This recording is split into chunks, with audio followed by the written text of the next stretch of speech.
Добрый вечер. В эфире информационный выпуск Амши-Икшара. Начало положено. Чем ознаменовался первый день Сухумского международного кинофестиваля? 20-я статья Конвенции или как ликвидировать незаконное обогащение. Пресс-конференция ВАРС мира. 500 комплектов постельного белья. Международный фонд Апсны преподнес очередной подарок интернатам. Начал свою работу первый Сухумский международный кинофестиваль. 12 стран-участниц, широкий спектр картин и жюри, в котором знаменитые российские актеры и режиссеры. Все это дает повод надеяться, что кинофестиваль станет главным событием в культурной жизни Абхазии. От церемонии открытия и первом дне кинофестиваля репортажа Алики Трамш. Первый Сухумский международный кинофестиваль объединил режиссеров из Абхазии, России, Бельгии, Великобритании, Германии, Италии, Испании, Франции, Словении, Хорватии, Ирана, Туниса и Марокко. На участие в кинофестивале подали 3500 заявок. Из них на конкурсную программу отобрали 32 короткометражных фильма с хронометражем от 10 до 30 минут. На кинофестивале будет представлен самый широкий спектр короткометражных картин – мелодрамы, триллеры, комедии, комедийные мелодрамы и драмы. Наши многоуважаемые жюри, хотелось поблагодарить за то, что, несмотря на то, что у вас большая занятость, все-таки приехали поучаствовать и создать эту атмосферу интриги, для того, чтобы все это было намного интереснее, чем просто просмотр фильмов. Церемония открытия была очень красочная, с красной дорожкой, с известными участниками и гостями в красивых вечерних нарядах, с интересными концертными номерами. В общем, все как и должно быть на подобных мероприятиях. На открытии Сухумского кинофестиваля был продемонстрирован видеоролик, где абхазские режиссеры Ада Квирая и Вячеслава Блотия рассказывают об истории абхазского кино. Затем с приветственным словом к участникам кинофестиваля обратился президент Рауль Хаджимба. Это настоящий праздник для республики, для наших людей и для гостей, которые прибыли сегодня к нам принимать участие в этом фестивале. Уверен в том, что участники кинофестиваля продемонстрируют свои яркие таланты. И, несомненно, эта демонстрация даст возможность определить, кто лучше, а кто еще должен работать. Для нас важно то, что такого рода мероприятия проводятся сегодня у нас, в нашей стране. Здесь вот был показан киноархив. Абхазия славится своими возможностями и киноиндустрией. Просто некоторое время тому назад нас подзабыли. Но я надеюсь, что начало положено, и те фильмы, которые будут представлены здесь, будут предметом дискуссии для жюри и хорошим праздником для наших зрителей. Особую благодарность хотел бы я выразить организаторам этого фестиваля, Государственному комитету по молодежной политике, всем тем, кто содействовал тому, чтобы этот фестиваль состоялся. Ну, а те, кто принимает участие в этом фестивале, я уверен, уедут с теплом, вспоминая об этом фестивале и помня об Абхазии. И надеюсь на то, что фестиваль будет иметь продолжение в добрый путь и на долгие года. Спасибо. По программе фестиваля каждый день будут идти 2 конкурсных блока в 12:00 и 17:00, и в каждом по 5-6 фильмов из разных стран. Оценивать киноленты предстоит международному жюри под председательством российского кинорежиссера, сценариста и продюсера Анны Меликян. Быть в жюри не менее волнительно, чем быть в конкурсантах. Поверьте мне, я была и там, потому что это огромная ответственность. Ребята все молодые, я так понимаю, да, кто участвует. Я всем желаю удачи. Давайте надеяться на то, что нас ждет хорошее кино. Я лично приехала за вдохновением. И будем вдохновляться, судить будем честно. Видите, все очень разные, мнения явно будут разные, будет сложно. Но посмотрим, пусть победит кино. На открытии Сухумского международного кинофестиваля зрителям вне конкурса был показан полнометражный комедийный фильм режиссера Тимура Таня «Спасибо деду за победу». Еще раз я услышу, что ты хочешь напасть на Советский Союз, на Абхазию. Что осталось, тоже видно.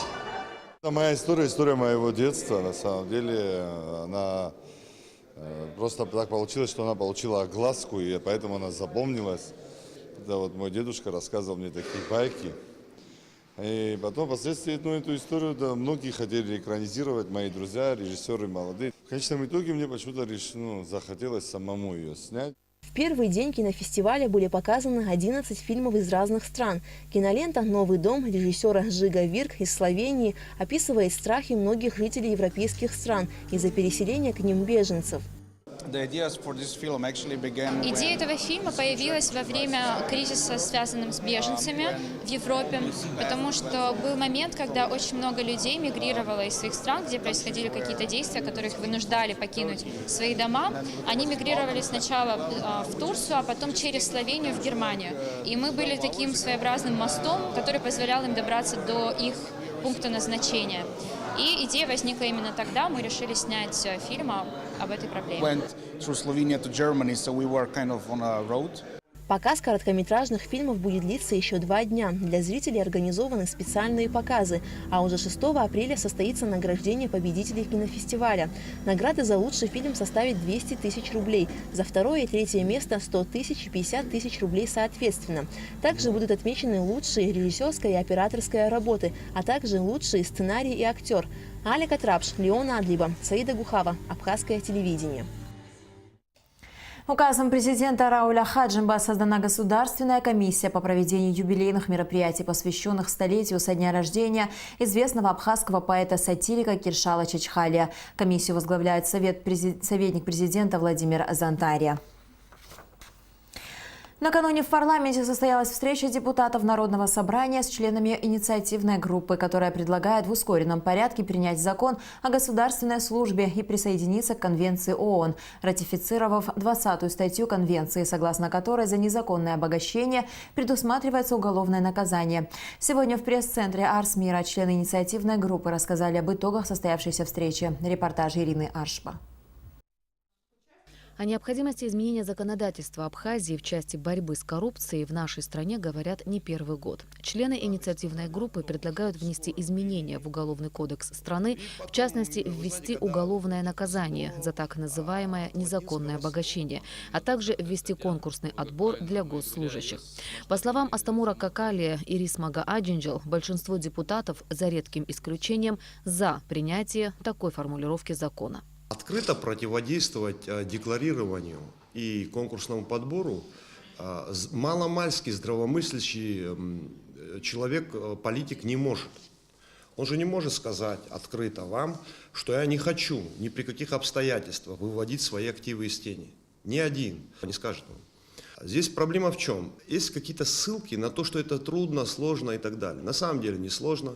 Первое – это признать незаконное обогащение уголовно наказуемым деянием. Второе, опять-таки 20-я статья, любой чиновник, активы которого значительно необъяснимо превосходят. Вот это все, да? Вот эта разница, незаконное обогащение, за которую он должен... То есть предельно просто все. Можно, конечно, поволокить это дело, потянуть. Это линия сопротивления на самом деле. То есть мы за, но вот здесь надо вот кое-что изменить и так далее. И вот это кое-что изменить не кончается. Половина парламента практически была, почти все высказали свое одобрение. Но вот вы, наверное, наш эфир телевизионный тоже видели. Говорят, да, мы ваши союзники в этом вопросе, и столько придумывают проблем, чтобы это невозможно было принять, решить, подойти к решению этого вопроса. Но у меня начинают закрадываться сомнения, а союзники ли они наши. Ну, это как бы все это пытаются использовать в рамках какой-то политической борьбы. Одни говорят, вы против нашего кандидата, за нашего, мы ни за кого. Мы за страну, мы хотим, чтобы страна развивалась. Злоупотребление должностным местом или властью с целью собственной выгоды – наиболее точное определение термина «коррупция». Во всех цивилизованных странах мира существует законодательство, призванное бороться с этим злом. В нашей стране также действует закон против коррупционной деятельности, но, по мнению Адгура Лагвилава, он не работает. Поэтому закон необходимо изменить, считают инициаторы. У чиновников есть доступ к ресурсам, которые они распределяют, и поэтому к ним надо выдвигать какие-то особые требования. В чем главное требование? То есть, если чиновник не может объяснить, у него при зарплате 10 тысяч рублей, откуда у него гостиница и дорогой автомобиль, он признается виновным в незаконном обогащении. Если же он уже в суде может доказать, что у него легальным способом у него получено его имущество, то к нему вопросов нет. Но, скорее всего, он это объяснить не сможет.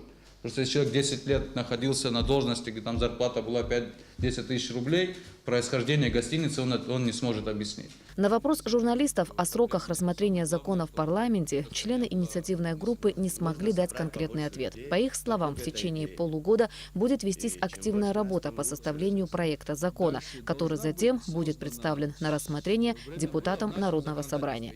В этом вопросе многое также зависит от общества. Чем больше людей будет включаться в обсуждение темы введения уголовного наказания за коррупцию, тем быстрее будут приняты конкретные шаги, считают инициаторы. Ирина Аршба, Алексей Агухава, Абхазское телевидение.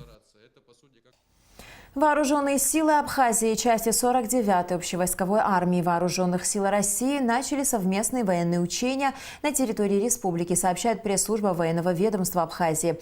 Совместные военные учения направлены на отработку действий по реализации пунктов Российско-Абхазского договора о стратегическом партнерстве. Данное учение является этапом совместной подготовки, в ходе которого практически отрабатываются вопросы договора о союзничестве и стратегическом партнерстве, отмечается в сообщении пресс-службы Минобороны Абхазии. В совместных учениях с абхазской стороны участвуют оперативные группы МВД, службы госбезопасности и МЧС республики. В ходе учения они отработают совместные действия абхазских и российских штабов различных уровней и систем управления войсками. С 2 апреля вступил в силу полный запрет на ввоз в Россию фруктов и орехов из Абхазии. Всему виной распространение коричнево-мраморного клопа, который уничтожает растения вместе с их плодами. Министр сельского хозяйства Даур Тарба, начальник Госслужбы защиты растений Минсельхоза Владимир Герия и начальник Государственной инспекции по карантину растений Аркадий Джинджи дали пресс-конференцию. 2 апреля вступил в силу запрет на поставки в Россию товаров растительного происхождения из Абхазии. Россельхознадзор принял это решение в связи с распространением опасного вредителя – коричнево-мраморного клопа. Только в прошлом году это насекомое уничтожило половину урожая орехов и мандаринов. Сейчас клоп начинает просыпаться после зимней спячки. Даур Тарба подчеркнул, что официальный документ о введении карантина на абхазо-российской границе к ним пока еще не поступал, но карантин все же введен. Российской стороной поставлены определенные условия. Если в течение 2 недель они будут выполнены, то карантин на абхазо-российской границе будет снят. Знаете, если каждое ответственное лицо ответственно не отнесутся к этим вопросам, у нас результатов не будет. Мы должны показать результаты. Будут результаты, все вопросы будут решены. А если не будет результатов, мы ничего не будем делать, ничего не будет меняться. Наоборот, еще хуже будет. Но, к счастью великому, результаты положительные уже есть. Опять-таки, благодаря нашим гражданам. В свою очередь, власти нашей республики, чтобы не допустить ввоза клопа на территорию страны, ввели временные ограничения на границе с Грузией. Это тоже временные меры. На самом деле, если мы активно работаем, работу проводим, и опять завозят оттуда, опять будут развиваться. И в этой связи мы ввели временные тоже ограничения именно на ручной клади и багажа. Главный рынок сбыта абхазской сельхозпродукции – российский. Временно закрыт по распоряжению Россельхознадзора. Автофургоны с фруктами, орехами и даже пустыми коробками разворачивают на границе. Об этом, в частности, говорят люди, занимающиеся предпринимательской деятельностью. Но ответственные структуры, в свою очередь, такую информацию опровергают. Они отмечают, что пока ни одного подобного случая на границе не было зафиксировано. Официального возврата еще не было, потому что я только что связывался с начальником поста ПСО. Таких возвратов еще не было. Но, возможно, будет, потому что же мы прекрасно понимаем, что граница закрыта. В борьбе с мраморным клопом должны объединиться все структуры и население. Создана специальная комиссия, а также группы на местах с привлечением специалистов, которые ежедневно отслеживают ситуацию. В районах уже начинают использовать ядохимикаты, что, по мнению специалистов, должно дать положительный результат. Мраморный клоп уже начинает выходить из спячки. Сейчас самое действенное – это проводить механический сбор насекомого, затем уничтожая его. Единственное средство борьбы с мраморным клопом – это химическое воздействие. Мраморный клоп очень уязвим перед опрыскиванием ядохимикатами, и все насекомые, на которые попадает химически активное вещество, погибают. Но здесь палка о двух концах.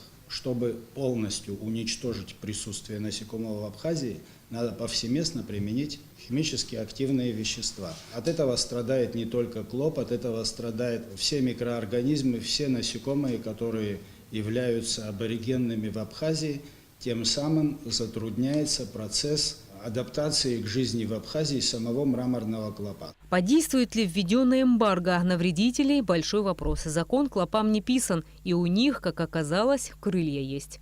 Рената Шакай, Саиду Гухава, Абхазское телевидение. Международный фонд АПСН совместно с абхазской диаспорой в Турции оказал поддержку школам-интернатам Сухума, Очимчира и села Калдахара. В частности, было приобретено 500 комплектов постельных принадлежностей, из которых 200 переданы интернатам Сухума и Очимчиры, 100 комплектов интернату села Калдахара. Репортаж Сарисмар.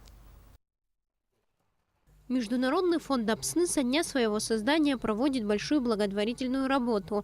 Многочисленные акции и проекты направлены на оказание помощи различным организациям и малоимущим семьям давно уже стали неотъемлемой частью этого фонда. Более месяца назад 3 интернатам Абхазии, Калдахарскому, Сухумскому и Очимчирскому были переданы теплые одеяла. На этом подарки для интернатов не закончились. 500 комплектов постельного белья были распределены сегодня по этим учреждениям. В фонде АПСН намерены и дальше оказывать всяческую поддержку именно подобным учреждениям. Эта помощь оказалась возможной благодаря поддержке нашей диаспоры в Турции, а именно группе наших соотечественников во главе с Ильхамом Куацба.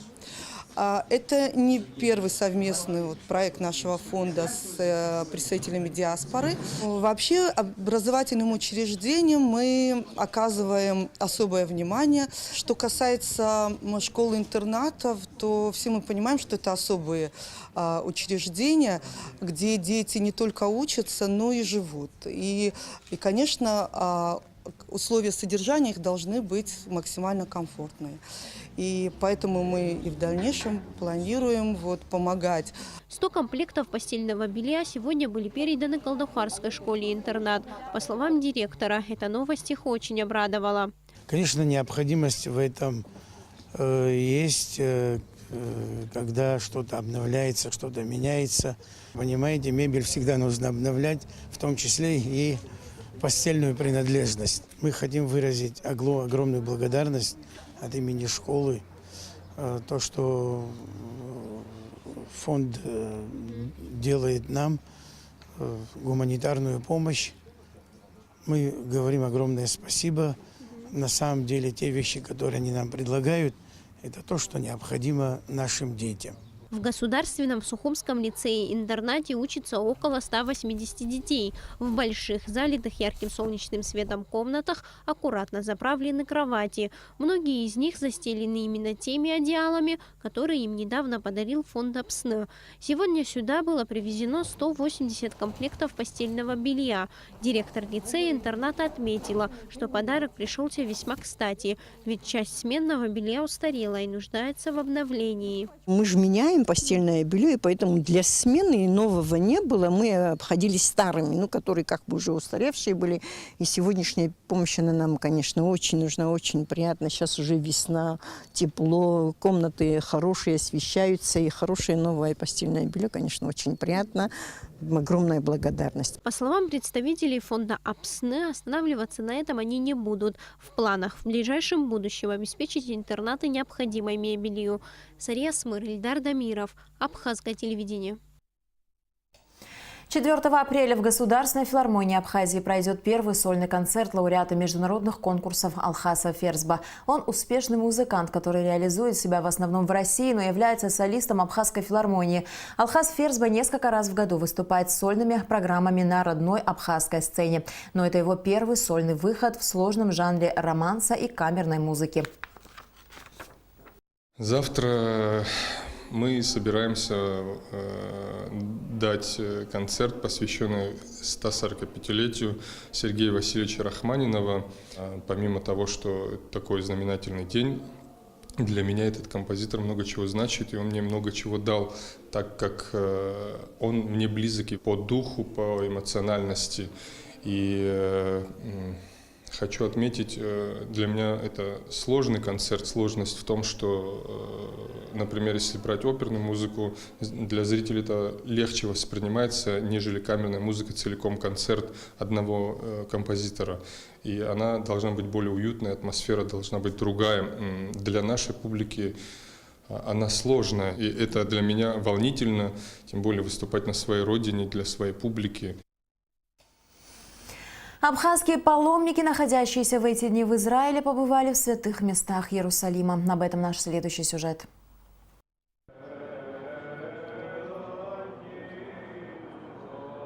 Абхазские паломники не устают идти дорогой Христа по Иерусалиму.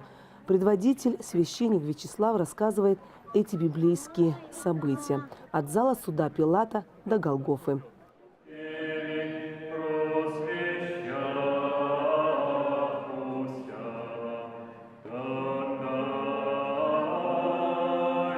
Паломники останавливаются по пути и на каждом священном месте проводят молебни.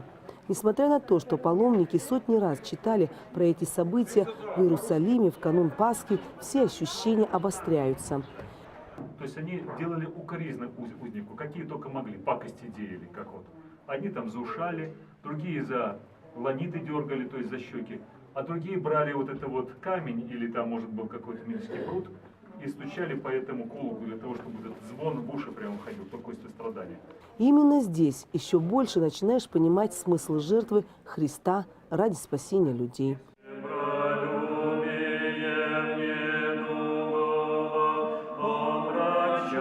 Целый день абхазские паломники ходили по святым местам Иерусалима, однако усталости на лицах нет. Молитва придает силы, говорят они.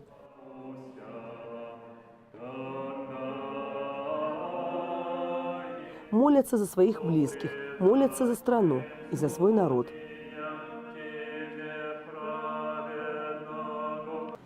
Анна Гуня, Роберт Джопуа, Иерусалим. И в завершении выпуска о погоде. По сообщению Гидрометцентра, завтра в Абхазии ожидается малооблачная погода без осадков. Температура воздуха ночью 7-12, днем 13-18 градусов. Температура морской воды 11 градусов.